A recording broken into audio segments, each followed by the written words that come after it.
Boa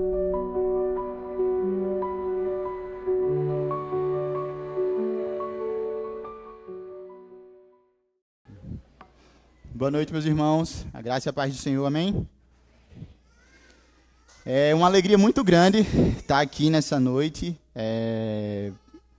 Essa é uma igreja muito especial para mim. Eu tenho alguns amigos aqui e é uma alegria da parte de Deus poder compartilhar um pouco da palavra do Senhor.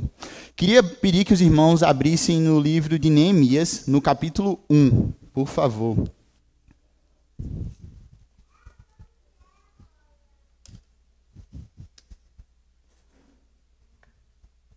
A câmera está aqui, né? Então não posso me mexer muito, não. Tem que ficar aqui.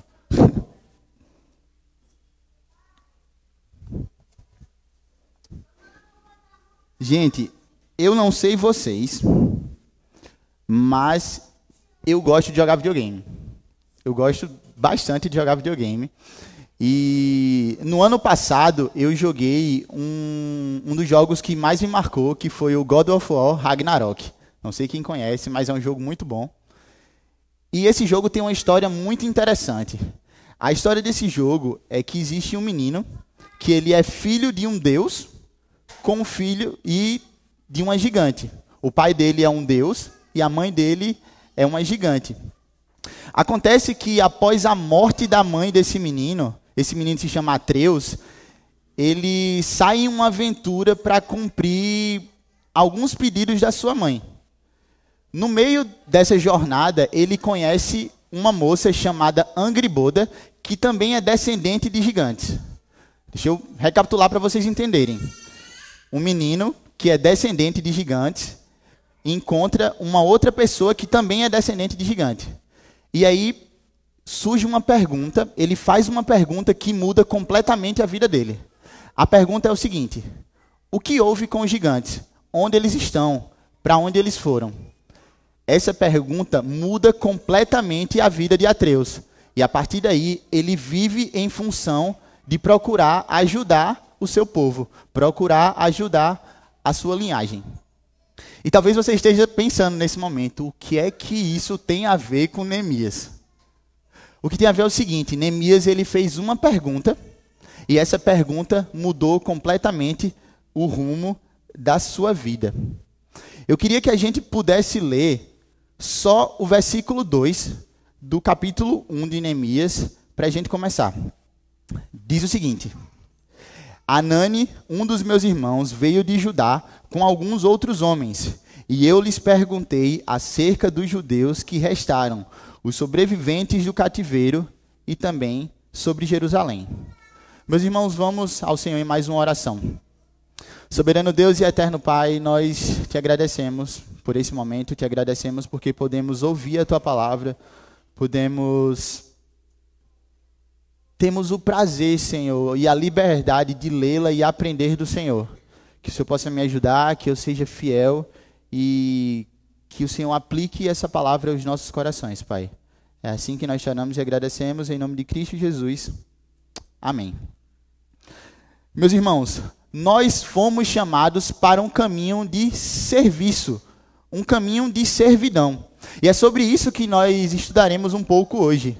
Mas aí ficam as perguntas: que caminho é esse? Como saber, como trilhar esse caminho? Quais passos tomar?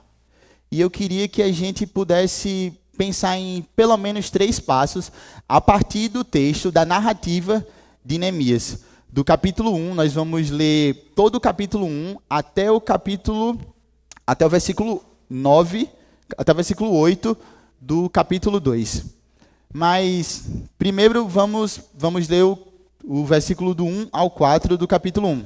Diz o seguinte: as palavras de Neemias, filho de Acalias. No mês de Quisleu, no 20º ano, enquanto eu estava na cidade de Suzã, Anani, um dos meus irmãos, veio de Judá com alguns outros homens. E eu lhes perguntei acerca dos judeus que restaram, os sobreviventes do cativeiro, e também sobre Jerusalém. E eles me responderam: aqueles que sobreviveram ao cativeiro e estão na província passam por grande sofrimento e humilhação. O muro de Jerusalém foi derrubado e suas portas foram destruídas pelo fogo. Quando ouvi essas coisas, assentei-me e chorei. Passei dias lamentando-me, jejuando e orando ao Deus dos céus. Preciso que vocês entendam o contexto do que está acontecendo aqui. Neemias, ele nasce no exílio que o povo de Israel passou. Esse exílio aconteceu após a morte do rei Salomão. Não sei se vocês lembram, mas o reino é dividido em dois: o reino do norte e o reino do sul. Acontece que o povo de Israel, ele peca muito contra o Senhor. O reino do norte não tem nenhum rei que é piedoso em momento nenhum. Já o reino do sul também peca muito, mas eles têm alguns reis piedosos. Então, ora tem reis piedosos e ora tem reis muito ímpios. Isso faz com que Deus permita que o reino do norte seja completamente dizimado e o reino do sul seja atacado pela Babilônia e vá em exílio. Vocês lembram disso? Com certeza vocês lembram. Vocês conhecem da palavra de Deus. Mas acontece que depois que a Babilônia cai para o Império Persa, os reis da Pérsia tinham uma política um pouco diferente dos reis babilônicos. Eles não mantinham os povos exilados. Eles falavam o seguinte: vocês podem voltar para a sua terra, mas vocês vão ter que pagar impostos, vocês vão ter que continuar nos servindo aqui. E acontece que essa volta acontece em 3 momentos. O povo de Deus, o povo de Israel, volta para Jerusalém em 3 momentos. O primeiro com Zorobabel, o segundo com Esdras e o terceiro com Neemias. Não sei se vocês perceberam, mas Neemias faz a pergunta exatamente sobre esse povo que está em Jerusalém, esse povo que voltou. Então a gente consegue perceber que Neemias, ele nasceu já em exílio. Ele não conheceu em momento nenhum a cidade dele. Ele não conheceu Jerusalém. E é provável, dado a diferença da volta de Zorobabel para a volta de Neemias, que ele nem conhecesse as pessoas que estavam em Jerusalém. Mas Neemias faz uma pergunta: o que houve? Como estão os judeus, os sobreviventes? Como é que está Jerusalém? Essa pergunta muda completamente a vida de Neemias. O que ele descobre é que os muros estão destruídos. As portas não existem mais. E por que essas são informações importantes? São informações importantes porque com muros derrubados, a cidade não tem proteção. Então ela é suscetível de ataque a todo momento. Qualquer povo que quisesse invadir Jerusalém, iria invadir. E por que ele fala que as portas também estão queimadas? Não existem portas. Porque o povo de Israel fazia os seus julgamentos nas portas. Então, se não haviam portas, não havia julgamento. Logo, não havia segurança e não havia legislação. Era caos. A cidade estava completamente perdida. As pessoas viviam em miséria. E Neemias descobre isso. E é muito interessante qual é a reação de Neemias. Ele poderia simplesmente falar: nossa, que pena. Mas essa não é a reação dele. Quando ele escuta essas coisas, ele senta e chora e passa dias lamentando, jejuando e orando a Deus. Meus irmãos, Neemias fez uma pergunta que mudou a sua vida. E talvez uma pergunta também possa mudar o rumo da sua vida com relação ao serviço. Porque você tem dúvidas de como servir a igreja? Você tem dúvidas de como servir ao seu irmão? Eu posso sugerir que você faça perguntas. Sabe aquelas perguntas que a gente faz meio que por cortesia? Do tipo: meu irmão, tudo bem? Como é que você está? Como é que foi a semana? Como é que está a esposa, os filhos? E a universidade? Como é que está o trabalho? A gente faz meio que isso, mas normalmente não estamos interessados em ouvir verdadeiramente as respostas. São por cortesia. Tá tudo bem. No entanto, essas perguntas, elas podem esconder oportunidades incríveis de serviços um ao outro. Mas eu também quero falar a você que escuta essas perguntas. Se alguém perguntar a você: meu irmão, como é que você está? Seja sincero. Fala a verdade. Meu irmão, eu não estou bem. essa semana está difícil por isso, isso e isso.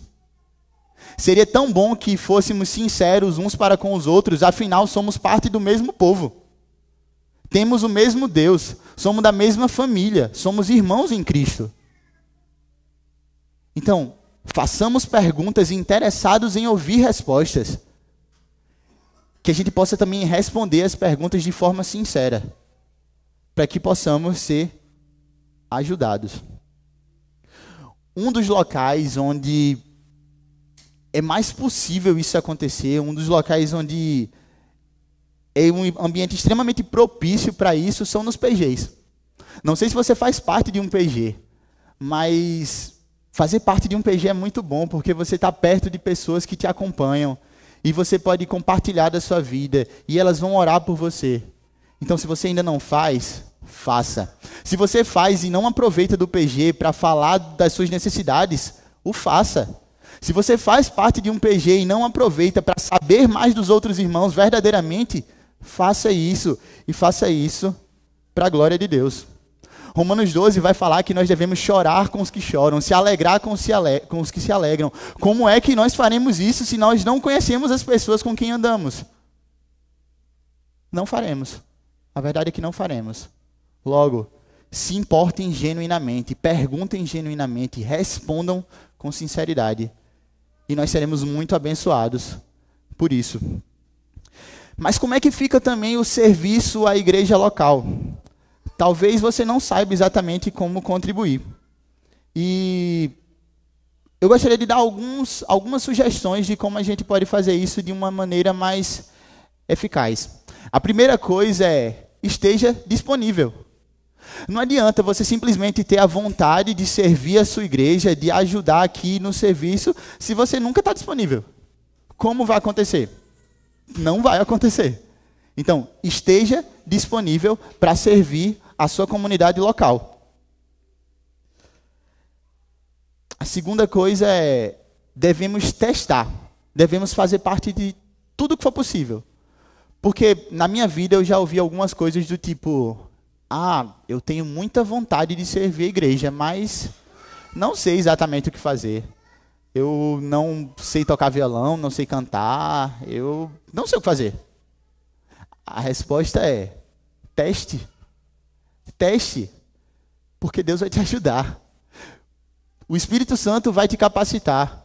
Você vai estar trabalhando naquilo que é preciso. Eu tenho certeza que se você chegar para os líderes dessa comunidade aqui e falar, meu irmão, onde é que eu posso ajudar? O que não vai faltar vai ser serviço. Então teste. Esteja disponível para testar. A terceira coisa é, esteja atento às necessidades. Meus irmãos, procurem saber o que está acontecendo. Procurem saber o que está ocorrendo com os outros irmãos. Prestem atenção.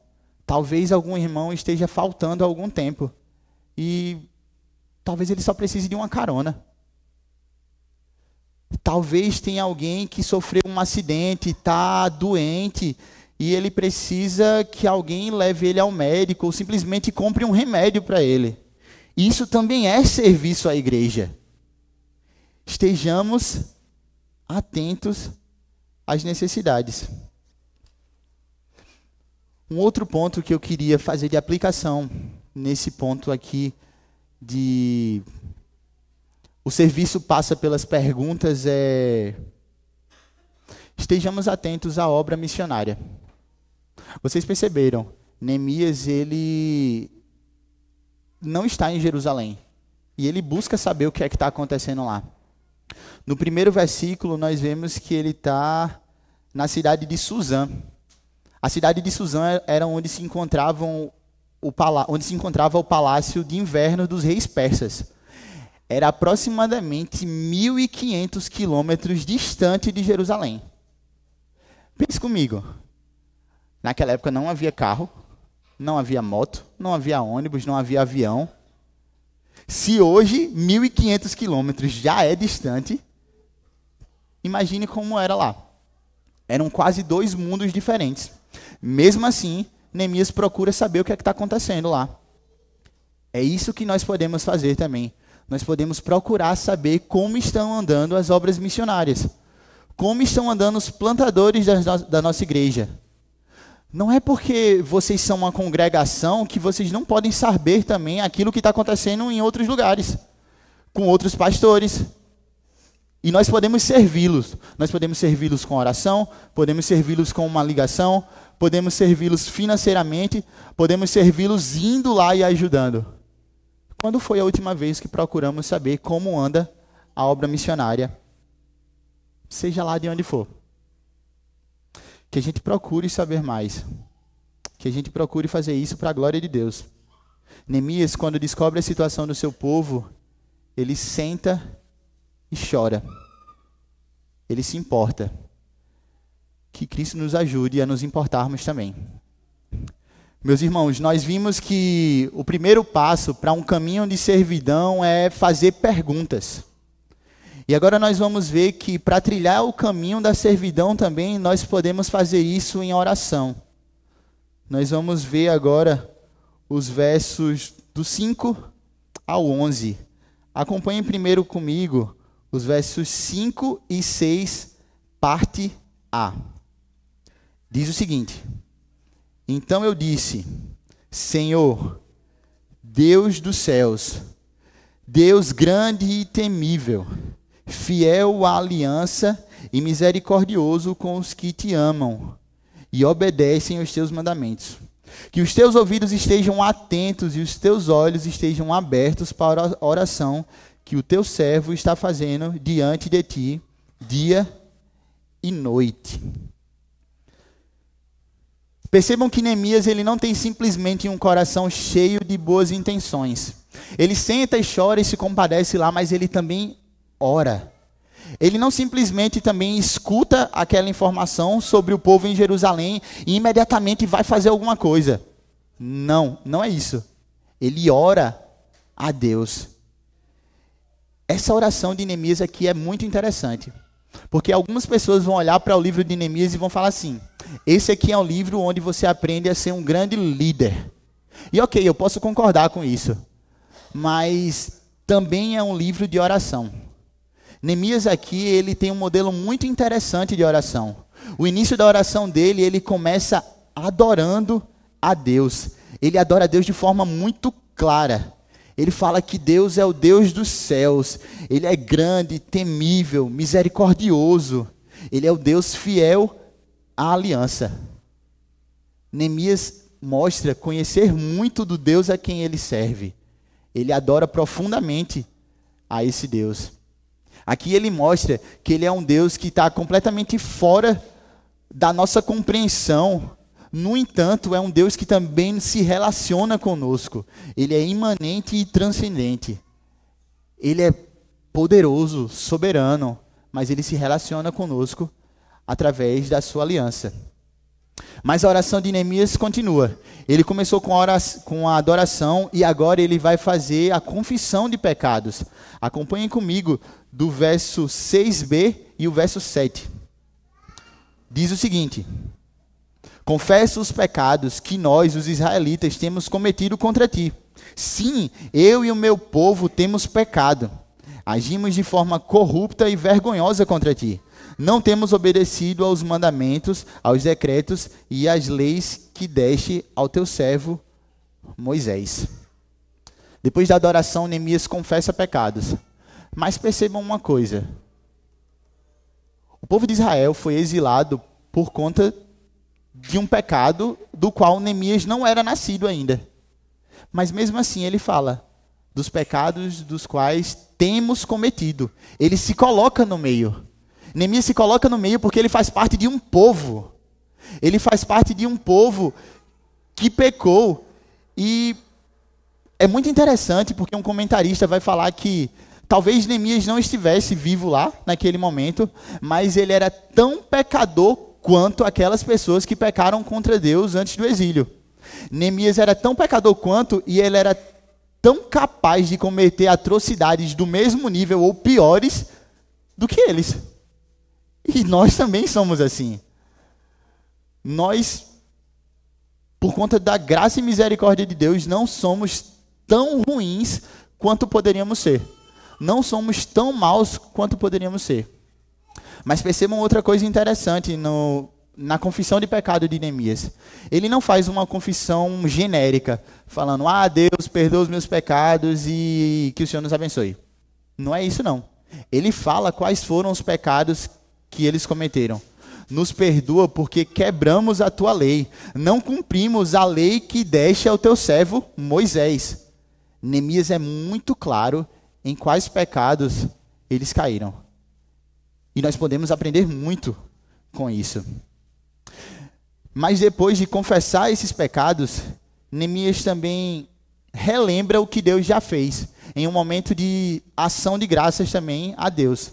Então, na oração, ele adora a Deus, confessa e tem um momento de recordar o que Deus já fez. Acompanhem comigo o verso 8 ao verso 10. Diz o seguinte: lembra-te agora do que disseste a Moisés, teu servo. Se vocês forem infiéis, eu os espalharei entre as nações. Mas se voltarem para mim, obedecerem aos meus mandamentos e os puserem em prática, mesmo que vocês estejam espalhados pelos lugares mais distantes debaixo do céu, de lá eu os reunirei e os trarei de volta para o lugar que escolhi, para estabelecer o meu nome. Estes são os teus servos, o teu povo. Tu os resgatastes com o teu grande poder e com o teu braço forte. Neemias relembra a promessa de Deus.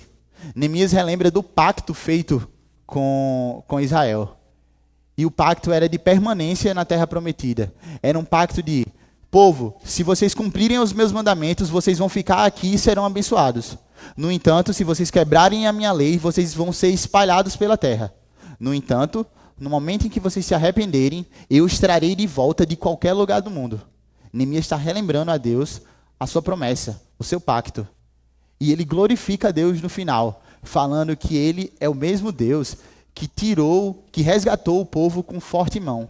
Quando foi que Deus fez isso? Ele fez isso lá no Êxodo. Ele tirou o povo do Egito com mão poderosa, com forte mão. Neemias é grato a Deus por isso. Ele lembra que esse Deus é o Deus poderoso que pode fazer a mesma coisa. A oração de Neemias é muito rica. É muito rica. Mas no final da sua oração, ele finalmente faz um pedido. Diferente da gente, né? Normalmente a gente já chega pedindo a Deus. Neemias não. Ele adora, confessa, relembra do pacto e agora faz um pedido. Os últimos versos dizem o seguinte: Senhor, que os teus ouvidos estejam atentos à oração deste teu servo e à oração dos teus servos que têm prazer em temer o teu nome. Faze com que hoje o teu servo seja bem-sucedido, concedendo-lhe a benevolência deste homem. Neemias finalmente faz um pedido. Esse homem do qual Neemias cita, para que Deus o ajude a ter a benevolência desse homem, não é nada mais, nada menos do que o rei assírio. É um homem poderoso. Neemias vai fazer um pedido. Neemias vai fazer algo importante a partir de agora. Mas antes de chegarmos àquilo que Neemias vai fazer, eu queria fazer uma pergunta para vocês com relação à oração. Talvez em alguns momentos da sua vida você tenha dúvidas de como orar a Deus. Você não sabe quais palavras usar, o que fazer. E nós podemos aprender aqui com Neemias um belo modelo de oração. Não é um modelo definitivo, obviamente, mas é um modelo lindo de oração. Neemias começa adorando a Deus.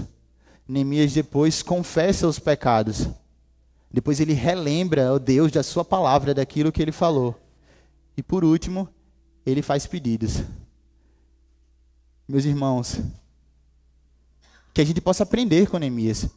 Que a gente possa fazer essas mesmas coisas que Neemias, que a gente possa adorar a Deus, confessar nossos pecados, relembrar da palavra dele e finalmente fazer nossos pedidos também.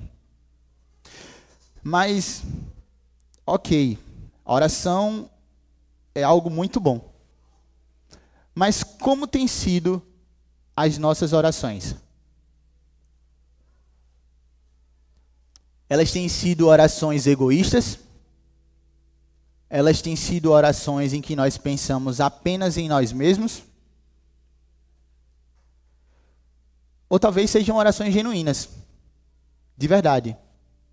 Mas fica o questionamento de quando foi a última vez que oramos genuinamente por uma outra pessoa?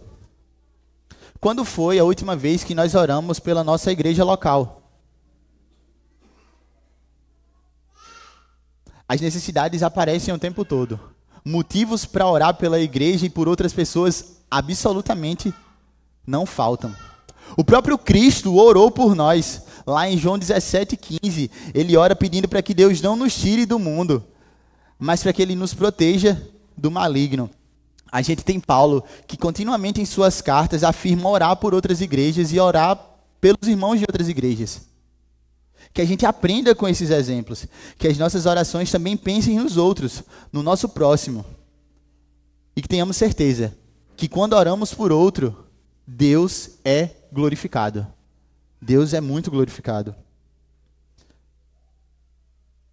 Mas talvez você tenha tido contato com um irmão que não esteja sabendo orar. Ele está passando por um momento muito difícil, ele simplesmente não tem forças para orar, ele não sabe quais palavras utilizar a Deus. Eu não sei se você já passou por esse momento. Eu já passei por esse momento de as coisas estão tão difíceis, tão conturbadas, que você simplesmente não sabe o que dizer a Deus. Ou você pecou de uma forma tão grave que você se sente tão envergonhado e não sabe o que falar. São momentos muito difíceis.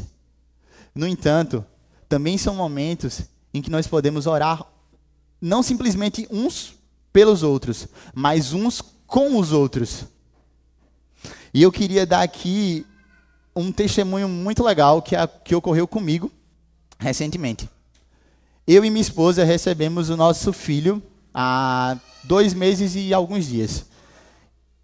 E foi muito interessante que desde o momento em que descobrimos a gravidez, desde o início da gestação, nós podemos chegar para o nosso PG, falar e se alegrar com eles, mas também em momentos de dificuldade, fazer petições para que eles pudessem orar por nós, para que eles pudessem orar conosco, para que talvez as palavras que a gente não conseguisse falar, eles pudessem falar.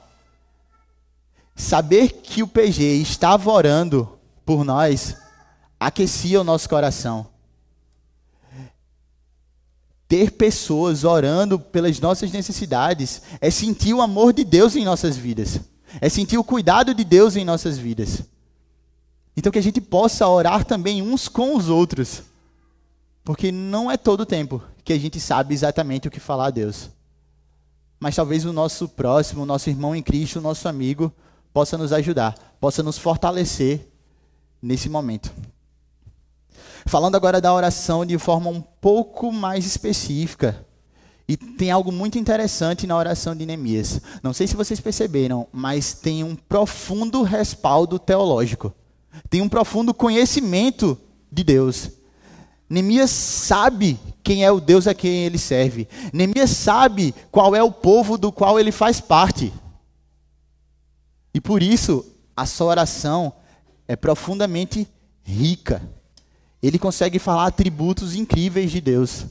Mas ele só consegue isso porque ele conhece a Deus. J.I. Parker vai afirmar que a melhor forma de pedir a Deus é introduzindo um raciocínio teológico em nossas orações. E eu concordo com ele. Porque em Tiago 4,7 vai falar que nós não recebemos aquilo que nós pedimos a Deus porque nós pedimos mal. E por que nós pedimos mal? Porque não conhecemos a vontade de Deus. Por que não conhecemos a Deus? Porque não temos um verdadeiro relacionamento com Deus. Como é que nós temos um verdadeiro relacionamento com Deus? Conhecendo a sua palavra. Meus irmãos, que a gente ame a palavra de Deus. Que a gente busque a Deus o tempo todo, para que também as nossas orações possam ser orações que falam a palavra de Deus, assim como foi a oração de Neemias. Conheça a palavra, estude a palavra, ame a palavra de Deus. Nós já vimos que o caminho da servidão passa por perguntas. Vimos também que ele passa pela oração. E por último, nós vamos ver que o caminho da servidão passa pela ação. Nós vamos ver isso no capítulo 2, do verso 1 ao verso 8. Mas antes eu quero ler a última frase do capítulo 1. Neemias diz o seguinte: nessa época eu era copeiro do rei. No mês de Nissan, do 20º ano do rei Artaxerxes, na hora de servir-lhe o vinho, perguntei ao rei, nunca antes eu tinha estado triste na presença dele. Por isso o rei me perguntou, por que o seu rosto parece tão triste se você não está doente? Essa tristeza só pode ser o coração. Com muito medo, eu disse ao rei, que o rei viva para sempre.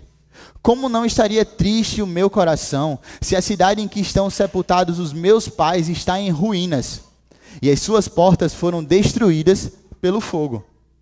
O rei me disse, o que você gostaria de pedir? Então orei ao Deus dos céus e respondi ao rei, se for do agrado do rei, se o seu servo puder contar com a sua benevolência, que ele me deixe ir à cidade onde os meus pais estão enterrados, em Judá, para que eu possa reconstruí-la. Então o rei, estando presente a rainha, sentada ao seu lado, perguntou-me, quanto tempo levará a viagem? Quando você voltará? Marquei um prazo com o rei e ele concordou que eu fosse. A seguir, acrescentei, se for do agrado do rei, eu poderia levar cartas do rei aos governadores do Trans-Eufrates, para que me deixem passar até chegar a Judá. E também uma carta para Asaf, guarda da floresta do rei, para que ele me forneça madeira para as portas da cidadela, que fica junto ao templo, para os muros da cidade e para a residência que irei ocupar. Visto que a bondosa mão de Deus estava sobre mim, o rei atendeu os meus pedidos. Temos uma informação muito interessante no final do capítulo 1. Neemias era copeiro do rei. Talvez essa informação não queira dizer muita coisa para a gente hoje em dia. Mas pensem com a cabeça das pessoas daquela época. O copeiro do rei era alguém muito importante no reino, porque era ele que provava a bebida do rei. Então, se tivesse envenenada, era ele que sofria, não o rei. Logo, ele tinha que ser alguém de extrema confiança do rei. Neemias era copeiro do rei persa. Era um alto cargo. Ele morava em palácios grandiosos, ele tinha acesso direto ao rei. E alguns comentaristas vão dizer que os copeiros eram até uma espécie de conselheiros do rei. Depois de saber dessa informação, nós vemos que se passaram alguns meses. No capítulo 1, a gente vai ver que estava no mês de Quisleu, que é mais ou menos ali entre o mês de novembro e dezembro. Já aqui no capítulo 2, a gente está no mês de Nissan, que é por volta de março e abril. Então se passaram cerca de 4 meses. Esse mês, o mês de Nissan, era o mês onde ocorria o Ano Novo do Império Persa. Isso é muito interessante porque os reis persas eram conhecidos por fazer grandes festas e grandes banquetes. Lá no livro de Esté, a gente vai ver o rei que fez uma festa de mais de 500 dias. Então, era uma festa, assim, fenomenal. E eles estavam comemorando o Ano Novo e Neemias estava lá servindo ao rei. E ele chega triste, ele chega cabisbaixo. O rei pergunta para ele, por que está triste? O que é que está acontecendo? Talvez Neemias pudesse se agradar. Nossa, o rei se importa comigo. Mas a verdade é que não. Ele teme muito.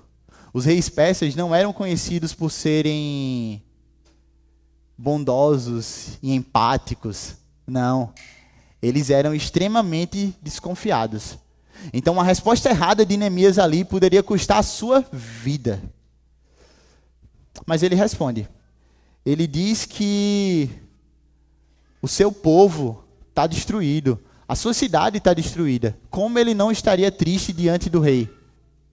O rei se compadece de Neemias, não porque ele era empático, ele se compadece porque Deus age.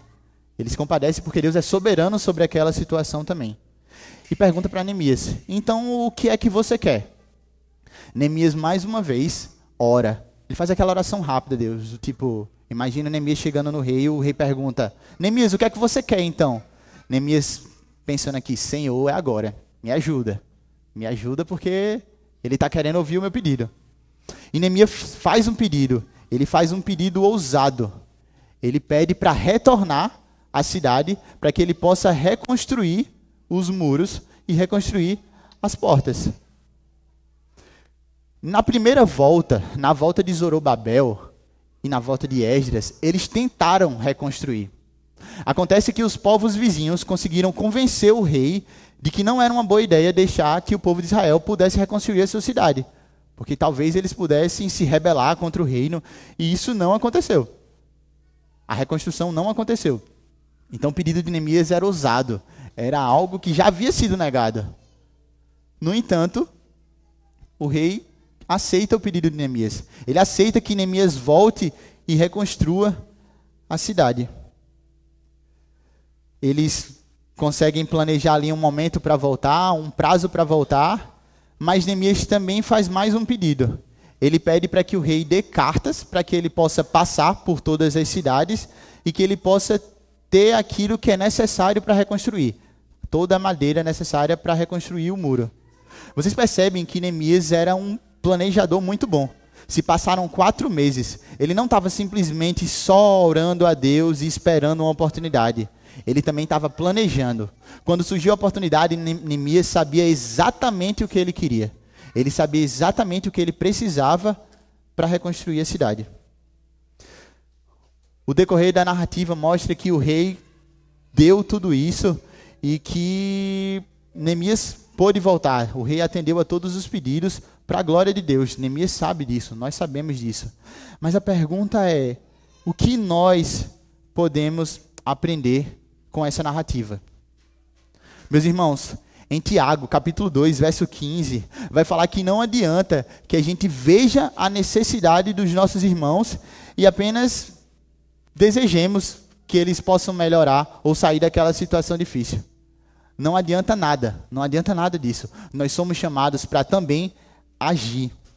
E é isso que Neemias faz. Nós somos chamados ao sacrifício do nosso tempo, ao sacrifício do nosso dinheiro, ao sacrifício das nossas próprias vontades e nosso prazer.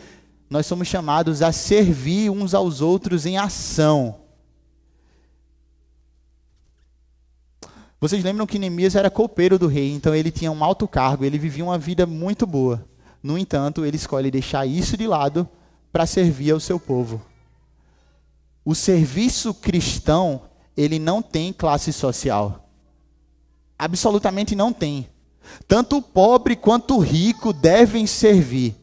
Tanto o pobre quanto o rico devem saber das necessidades uns dos outros, sacrificar o seu próprio eu, seu próprio ego, seus próprios prazeres e servir uns aos outros. E nós devemos servir com um coração sincero, com um coração que queira agradar verdadeiramente a Deus. Mas eu preciso colocar um porém nesse serviço. Não são todas as coisas que são feitas com empolgação e simplesmente o desejo sincero de fazer. Algumas não são assim. Algumas requerem planejamento. Assim como Neemias planejou por 4 meses aquilo que ele iria falar com o rei. Você não pode simplesmente querer tocar aqui na frente se você nunca pegou um violão na vida. Não vai acontecer. Se você não sabe cantar, você não vai chegar aqui e cantar. Você vai atrapalhar. Você não vai pregar a palavra de Deus simplesmente abrindo e falando, aqui, é isso aqui. Não vai. Você precisa se preparar. Você precisa conhecer. Você precisa planejar. Não são todas as coisas que são feitas com empolgação. Algumas precisam que você sente, aprenda e faça. E só depois faça. Para que você possa fazer isso da melhor forma. E fazendo da melhor forma, nós vamos glorificar mais e mais a Deus. Um outro ponto é que Neemias foi extremamente ousado em seu pedido. Vocês percebem? Neemias fez um pedido a Artaxerxes. Era como se você chegasse ao presidente, sei lá, dos Estados Unidos e falasse: meu patrão, quero fazer uma coisa. Ele foi extremamente ousado. E ele foi ousado porque ele conhecia o Deus a quem ele servia. Ele sabia do poder de Deus. Ele sabia que se Deus quisesse, o rei se curvaria à vontade de Deus. Essa é uma verdade que nós sabemos. Mas eu penso que muitas vezes não é uma verdade que nós vivemos. Nós não temos sido ousados em nossas orações. Nós não somos ousados em nossos pedidos. Nós não somos ousados nem mesmo na evangelização das pessoas ao nosso redor. Nós temos medo que eles olhem para a gente e falem: ih, aquele crente chato lá vem falar de Deus de novo. A gente tem medo que o nosso argumento não seja suficiente para convencer ele do pecado dele. Mas acontece que, de fato, não é suficiente. Somente a graça de Deus e a transformação vinda do Espírito Santo que vai transformar os corações. E Deus é poderoso para fazer isso. Se Deus é poderoso para fazer isso e nós sabemos, por que nós não pregamos?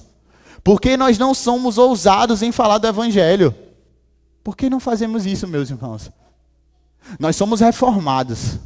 Isso é uma coisa muito boa. Mas vocês já perceberam que nós temos uma dificuldade muito grande de orar por cura? Nossa oração normalmente é assim: Senhor, se tu quiseres, usa os médicos e faz ali algum remédio que dê certo. Normalmente a nossa oração é assim. E não há problema. Mas por que nós não oramos também por cura? Deus é poderoso o suficiente para curar.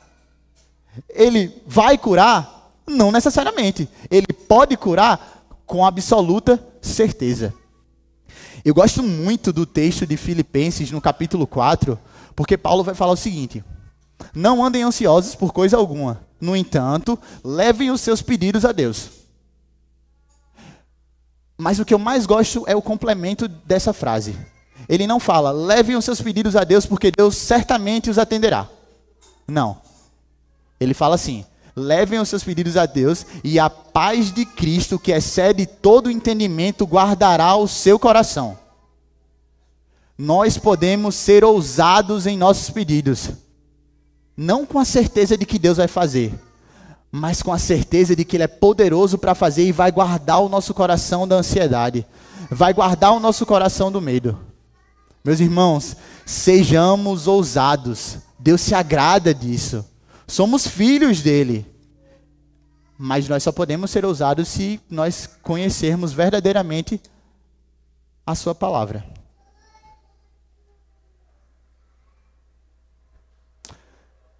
Afinal de contas, por que nós precisamos servir uns aos outros? Por que a gente tem que sacrificar tempo e dinheiro e recursos para servir uns aos outros? Nós fazemos isso porque o próprio Deus encarnado o fez. Jesus, mesmo sendo Deus, não se aproveitou disso e veio como servo para servir pecadores miseráveis. E nós somos esses pecadores miseráveis. Cristo foi colocado em uma cruz. Ele foi morto em nosso lugar. Ele recebeu até a última gota da ira eterna de Deus em nosso lugar. Você quer serviço maior do que esse? Não existe. Não existe.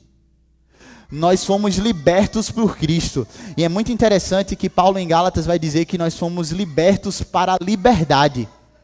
E que liberdade é essa? É uma liberdade de servirmos uns aos outros. Ele fala que essa liberdade não deve ser usada de forma egoísta para o nosso próprio prazer, mas sim em serviço ao outro. Que olhemos para Cristo como modelo de serviço. Que olhemos para Cristo quando o nosso irmão estiver necessitado. E que a gente possa dar o nosso melhor para o nosso irmão, como se estivéssemos fazendo para o próprio Deus. Se você já tem um relacionamento com Jesus, mas por alguma razão você tem falhado no serviço ao seu irmão, tem falhado no seu serviço à igreja local, se arrependa nessa noite. Se arrependa de estar sendo um crente que está utilizando a igreja como um shopping center que só é servido. Você está procurando aquela pessoa que mais pode fazer por você, então você vai e cola nela. Se arrependa do seu pecado hoje. Se arrependa dessa vida egoísta e se aproprie da liberdade que Cristo nos deu. A liberdade de servirmos uns aos outros. E se você ainda não tem esse relacionamento com Cristo, entenda que você tem um problema gigantesco. Seu problema não pode ser resolvido por nenhum de nós. Nada do que a gente fizer vai resolver o teu problema. Porque o teu problema é o teu relacionamento com Deus que foi quebrado. Se o teu relacionamento com Deus não existe, só existe uma pessoa que pode resolver isso. Cristo Jesus. E Ele morreu na cruz em nosso lugar, justamente para nos reconectar com Deus. Então hoje, se você entendeu que de fato há um problema na sua vida, e esse problema é o seu relacionamento com Deus, se entregue completamente a Jesus. Se entregue e seja finalmente liberto por Ele. Seja liberto para a glória de Cristo. Por fim, C.S. Lewis vai dizer que o fio que liga todos os crentes é Cristo. Cristo foi o maior servo que existiu ou existirá. Ele estava em sua glória e observou a nossa necessidade e veio nos servir. Nós tínhamos a maior necessidade que alguém poderia ter. Nós necessitávamos de um Salvador. Jesus se fez homem, habitou entre nós, levou os nossos pecados na cruz e nos reconectou com Deus por toda a eternidade. Meus irmãos, que olhemos para Cristo e o seu exemplo. Que o Espírito Santo nos auxilie a servirmos uns aos outros em amor, para a glória e exclusivamente a glória de Deus. Nesse momento eu queria te convidar a baixar a cabeça, fazer uma oração e pensar naquilo que nós meditamos hoje. Que Cristo possa nos ajudar a servirmos mais e melhor para a glória dele.